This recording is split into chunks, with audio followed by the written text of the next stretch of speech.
式のお風呂、こちら赤いのれんがかかっているのが石のお風呂になります。どちらのお風呂も夜11時までご利用いただけます。結果的にはもうファイヤーということになっています。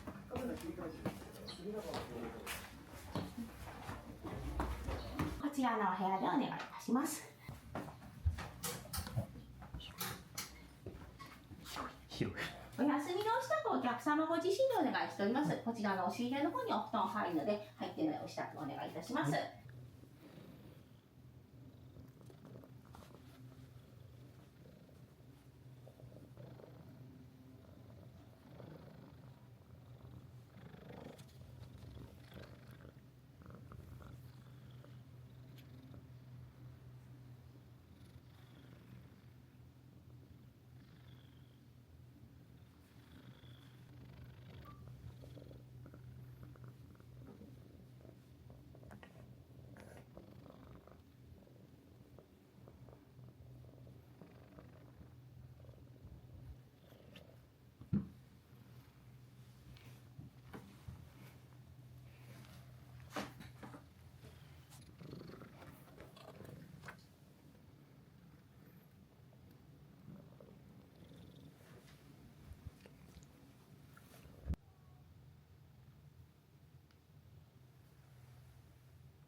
あ、落ちる落ちる、落ちちゃうよ。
おじいちゃんおばあちゃん。ああ、こうじゃった。ごめんごめんごめん。あららら。こんにちは。このミケがアジちゃんで、そっちのおむつしてるのがツナちゃんです。日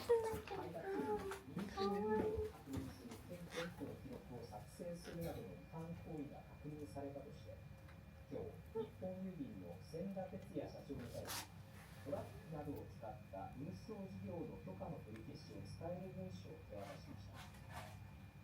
この処分によって、トラックやバンタイプの車両およそ2500台が5年間配送に使用できなくなります。お互いなるご心配をご協力をおかけしておりますので、お任せお願いします。車両の使用停止などの行政処分を検討する方針です。処分の内容によっては、郵便物の配達などに支障が出る恐れもあることから、日本郵便は顧客への影響対応を検討することにしています。埼玉県八潮市で発生した大規模な道路陥没で、県議会議員たちが今日現場を視察し、地元の市長らから課題と要望を埼玉県議会は陥没事故の調査や今後の対応について議論を進めるため、今月、県議14人からなる特別委員会を設置しました。今日は委員会のメンバーが八潮市の大浦市長、市民の生活や子どもたちのはたまた通学の問題などですね、メンバーの国民体育士のコンプライアンス違反が明らかになったことで、メンバーでお互いの意思を確認し合った結果、報酬の額を提示しなければ、受講者の体験ですし、無償で行わせるなどして、フリーランスを保護する法律に違反したとして、公正取引委員会が他にも